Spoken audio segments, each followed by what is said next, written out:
Guten Tag und willkommen to the third episode of Cottle's Top 10 of Everything. Today I'll be counting down my top 10 dance moves, and I know what you're thinking. James, you can't even dance, don't even try to...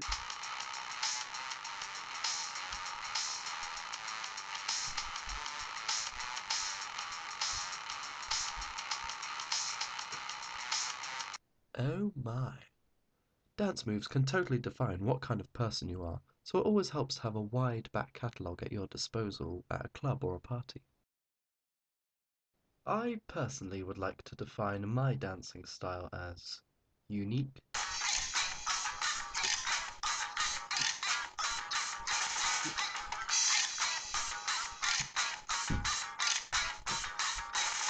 ambitious,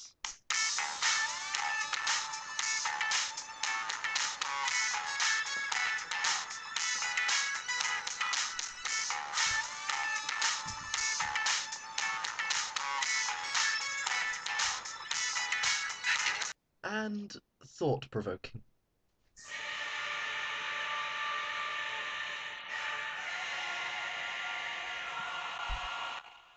I'm sure those who have seen me in action would probably say the same, at least the ones who haven't gouged their eyes out yet. I think the main reason I chose dance moves as the latest installment in this series was to delve into the psychology behind such an ancient art. To establish what really is cool about wiggling your body in certain ways and shapes, and to observe any correlation between certain iconic dance moves and popular culture.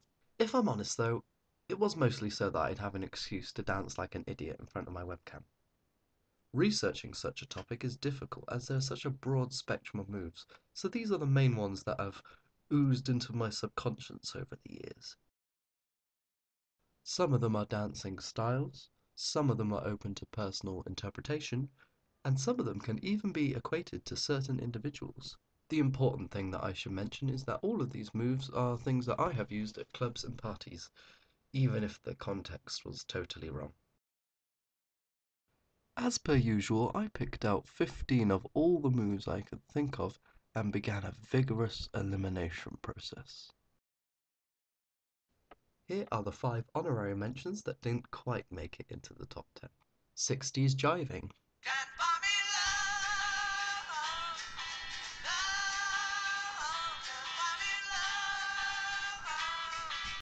air guitar,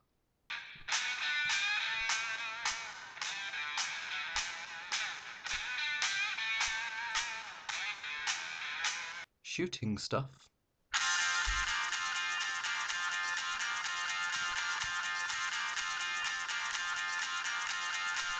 headbanging,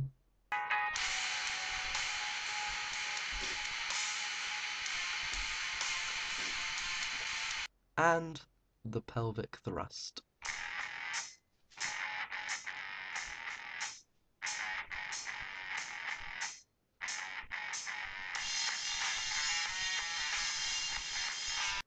You'll be pleased to hear that I've stopped using that last one almost for good now.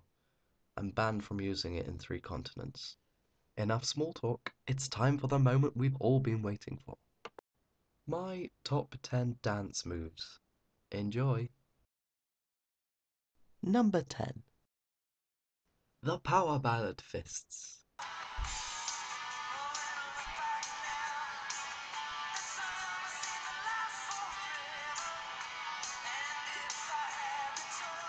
This move wins the award for the most needy dance. It's a staple of any 80s room or retro party that can bring an entire group of people together with one single goal. Who can be the most overdramatic? It's weird to think that clenching and unclenching a fist can signify such powerful emotion. If you ask me, it looks more like an angry child desperately trying to grab at all the bubbles produced by a street entertainer in the city centre. Or someone trying to kill a family of bees while screwing their face up so that nothing flies into it. Whatever it means, Bruce Springsteen really draws that emotion out of us. Number 9. The Hacker.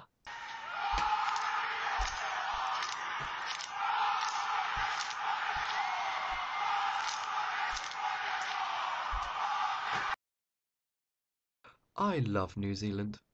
Never been, but it's produced some great stuff over the years. Lord of the Rings, Flight of the Conchords, I guess The Hobbit soon.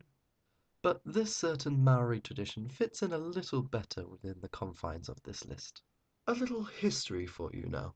The haka is often misconceived as a war dance performed exclusively by men. This is false. Women and children have been known to participate, and they were often performed just to celebrate achievement or welcome visitors, sometimes just for the lols. Despite this, the haka only makes it to number 9 on this list, as I'm not sure how welcome I'd feel if I was greeted in such a way. So it receives the Scariest Dance award. Number 8. The Twist.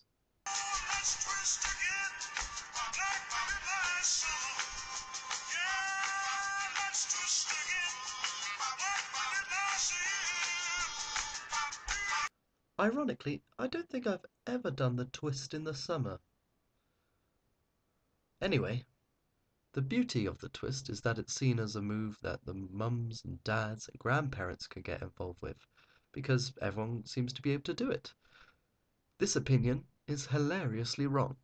There's nothing better for showing your age than trying to unnaturally twist your spine whilst getting as close to the floor as physically possible.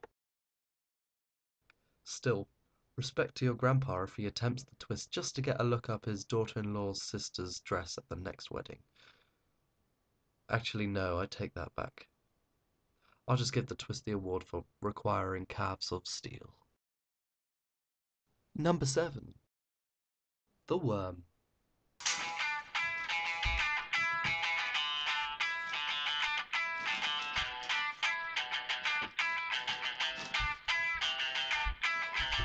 I obviously can't do it, but you always win points for trying, right? The worm wins the award for making insects sexy again. Recent studies have shown that people think the worm is the sexiest creature in the world, and this is reflected in the dance move.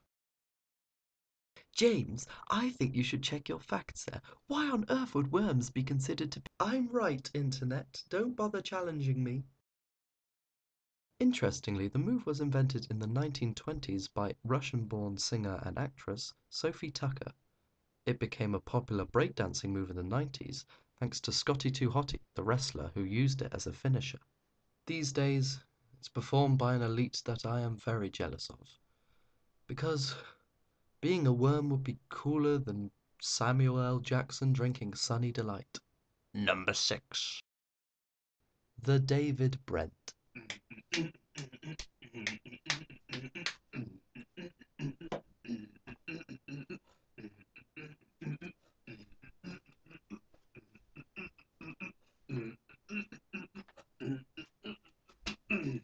Sure, this one is more of a routine, but it's one that has become synonymous with British comedy over the last decade. Whether you like Ricky Gervais or not, it's still hilariously cringy to see someone dance like that. Which is why I like to do it all the time. You learn a lot about people purely based on their reactions. Most of them I've never seen again. This dance move gets the award for cringiest popular culture reference in a dancing context. Number 5. The inappropriate dance. Whoa there, viewer, calm your mind down and let me explain what I mean. This refers to when a plucky young rebel decides to go against the music corporations and dancing clones and perform the wrong moves. For example, sitting on the floor doing Oops Upside Your Head during Killing in the Name of by Rage Against the Machine.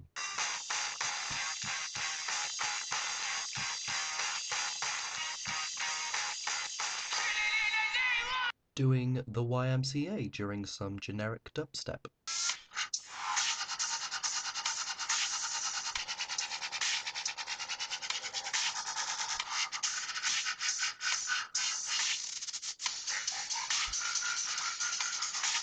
Or, my personal favourite, doing the Macarena during Through the Fire and Flames by Dragonforce.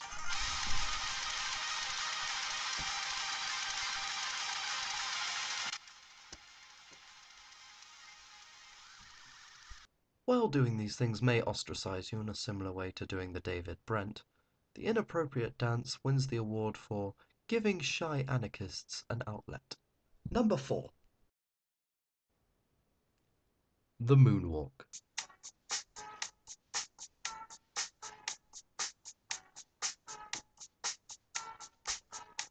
I know what you're thinking. At last, a proper dance move. Well, good old MJ, God rest his soul, never actually intended it to be a dance move. As he was performing his routine to Billie Jean on stage, he noticed a bear in the wings about to pounce on him and tear him to shreds. With a spot of quick thinking, Michael shuffled back across the stage away from the bear, who didn't want to come out from the wings because it had crippling stage fright. The move perplexed the bear, who consequently went home to his family to re-evaluate his concepts of physics, reality, and the universe. A few weeks later, the bear was found dead in the woods, holding nothing but a note simply saying, "How?" Therefore, the moonwalk wins the award for Best Bear Evasion Dance. Number 3. Day-to-day tasks. I know what you're thinking. James, how can menial tasks count as a dance move? What's so funky about cleaning dishes? Well, nothing. Cleaning dishes is a rubbish idea. Have you no imagination, Internet? Besides, there's a lot of fun to be had by replicating your activities throughout the day in a dance move. Whether it's with a work colleague, a schoolmate, or just some randomer, everyone can come up with a funny move. Stacking the shelves, feeding the snakes, grabbing the postman, stroking the laptop, eating the children. The list is endless. So, day-to-day tasks wins the Inspiring Imagination Award. Number 2.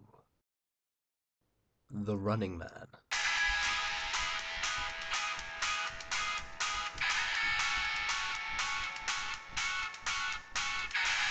The Running Man is a great move. I never grow tired of it, and it fits into so many different styles and tempos of music. It can be slow and calculated, or fast and aggressive. There's just something primitive about being able to run to a beat. It sort of makes the song more immersive. People who know me and have danced with me, or danced near me, or tried to escape from me dancing, will know that I use it quite a lot. But it's a far better default dance move than this generic rubbish.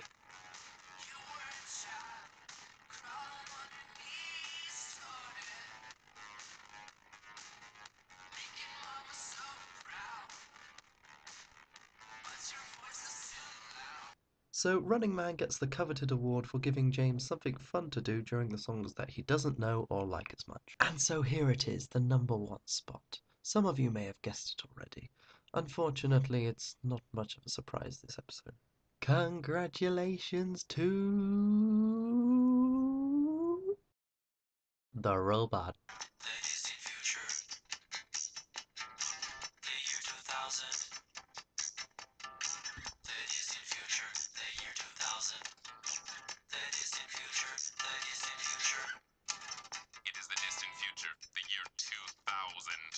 Which also receives the award for being applicable to the widest range of dance music, but that's besides the point. Sure, it's become such a standard part of electronica, trance, techno, dubstep, and every other subgenre of dance music, but that's because it's so freaking cool. In truth, it could be used for any music that has a synthesizer in it. The robot was invented as sort of a vision of how we would dance in the future. And, in many ways, its inventors were right, as we've been doing it ever since. There are even robots in Japan who can do the robot. I'd imagine that's not much of a tall order for them. It'd be like asking me to do the human. I wonder what that would be like.